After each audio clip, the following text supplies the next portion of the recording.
It's time to elevate. All right, we're back with our podcast, Follow Me to Millions, where we show you how like-minded real estate millionaires made their fortunes, and we show you the step-by-step process of how they made it from zero to millions. And if they can do it, you can certainly do it too.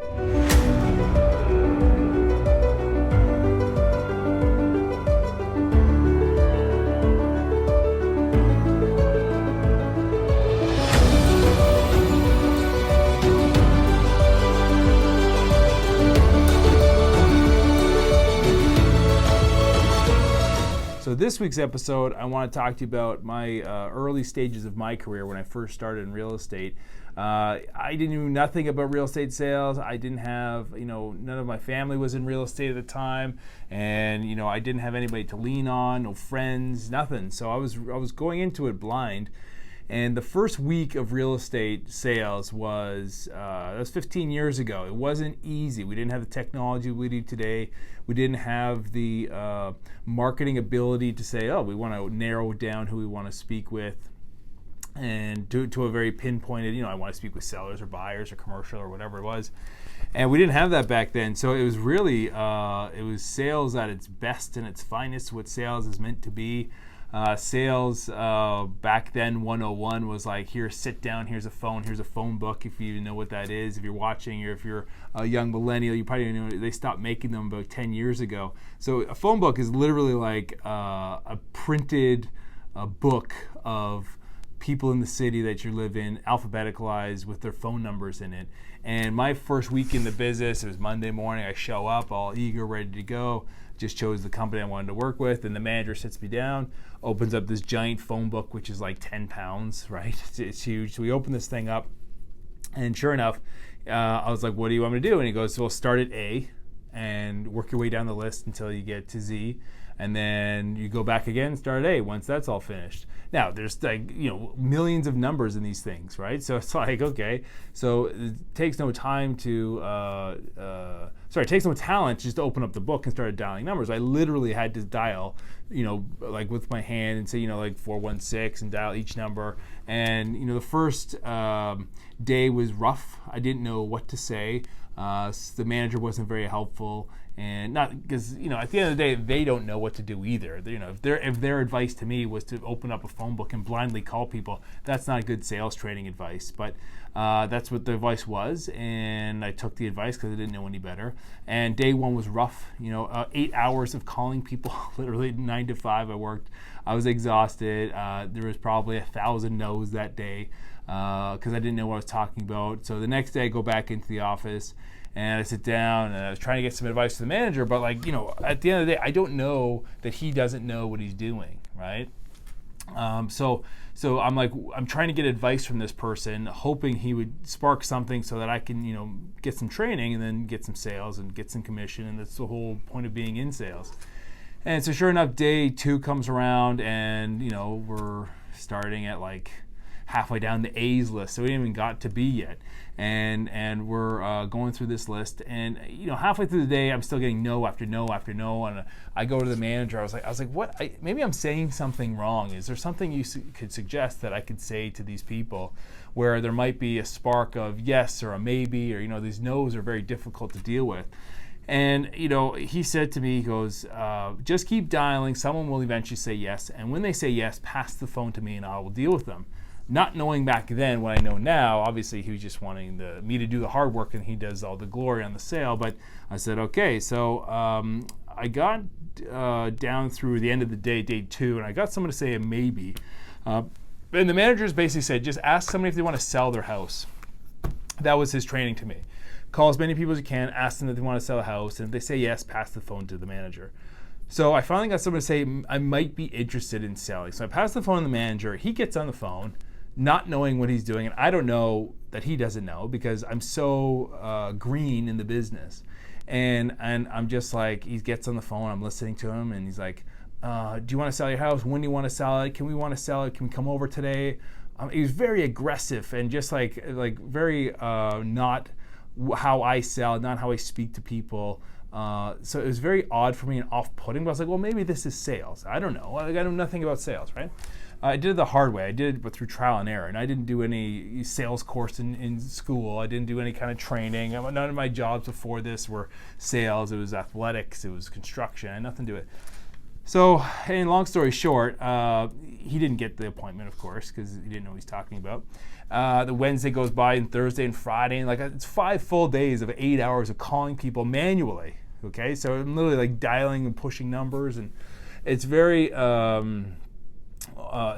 time wasting. It wasn't. I did nothing but annoy people, just like I get annoyed when people cold call me. But I didn't know this back then. Wasn't thinking from the point of view of the seller. I was just thinking from my point of view as the realtor. I said I just wanted to sell, and I wanted to serve. I wanted to do it, but I also wanted to do it for my benefit, not for the seller's benefit. So I didn't think about the inconvenience. But I know what I know now, obviously, and I wouldn't do that. But there were some early discoveries that helped me to not waste my time, and more importantly, the client's time when it came to cold calling. So week 2 rolled through, and I said, I really want to change it up this week. I've always been one to adapt fairly quickly. Obviously, week 1 didn't work, so let's try week 2. Let's try something different in week 2. I've always known that if the results are the results you want, then you're probably doing something. The only way to change results is to change what you're doing to get those results. So week 2 rolled by, and I said, instead of just point blank asking and just getting through these people to say, to get to them to say, you don't get yes or no, like a really quick yes or no. The reason why the training was back then was to say get to the yes or the no as fast as you can, because it was all about volume, right? If you can get enough people on the phone call, then you potentially have an option for someone to hire you.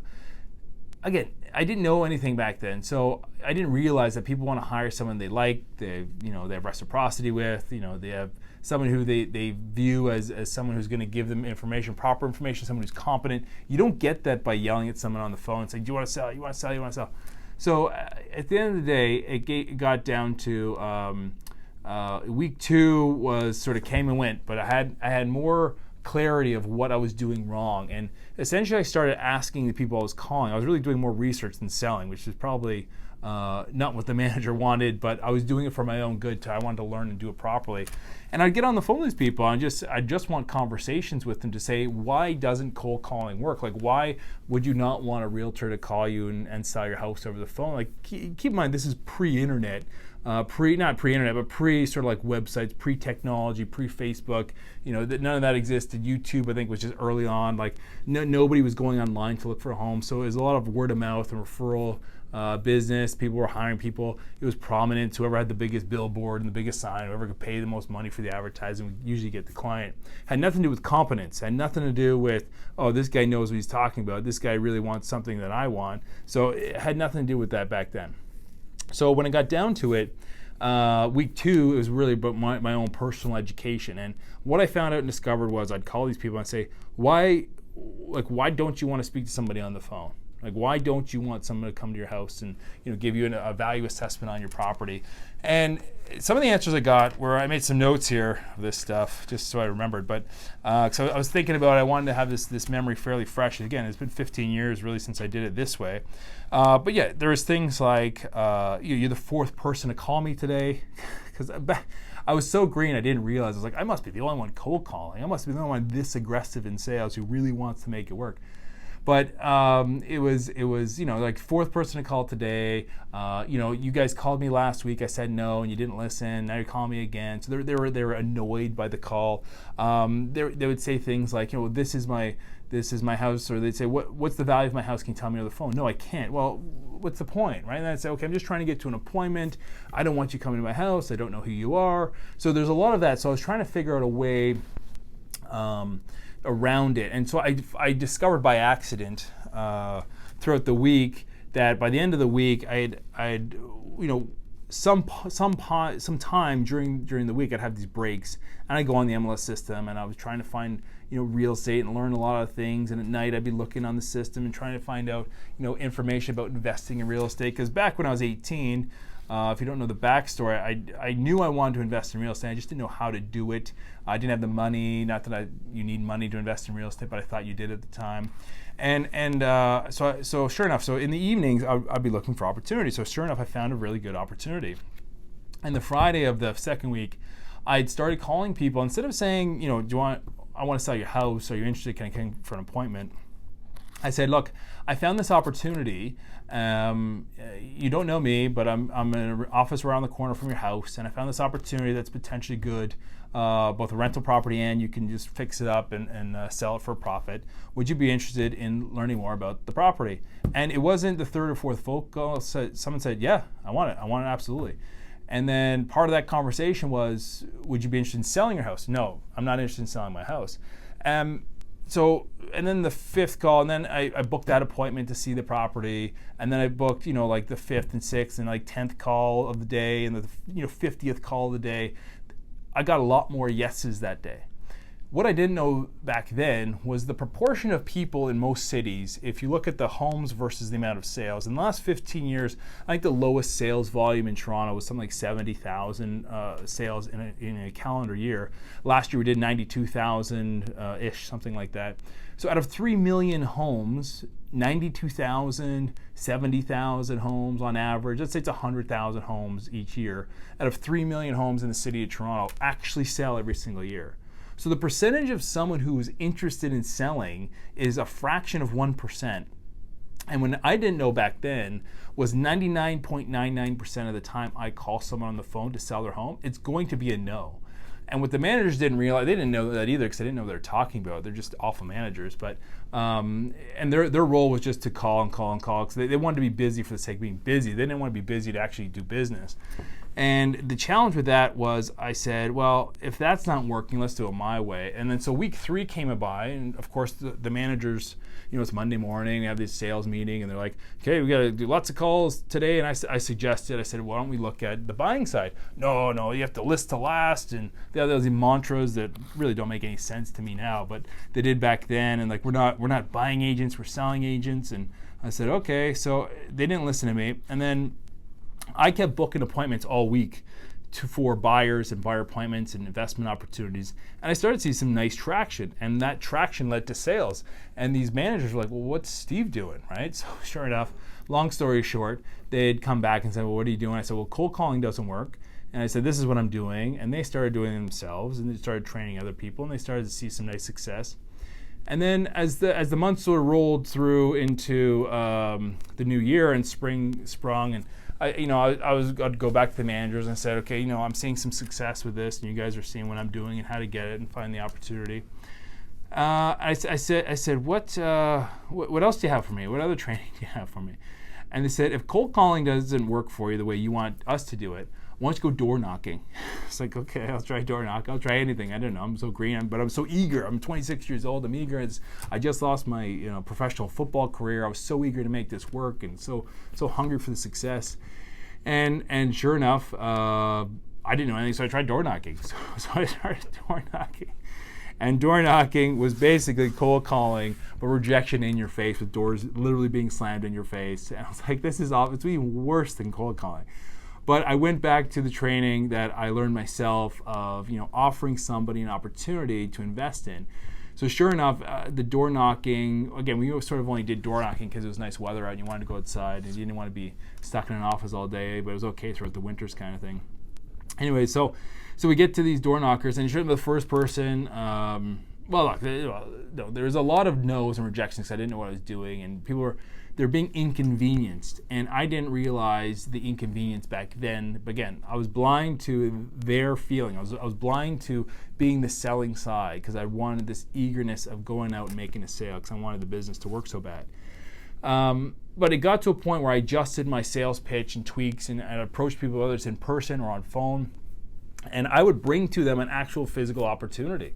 And I'd knock on the door and say, yeah, so what do you want? I'm like, look, I have this opportunity here. I want 5 minutes of your time. I literally sit down with them at their coffee table or their kitchen table, and we'd go through the opportunity. And that's how I started getting more and more people to say yes, and started conversion of more and more sales.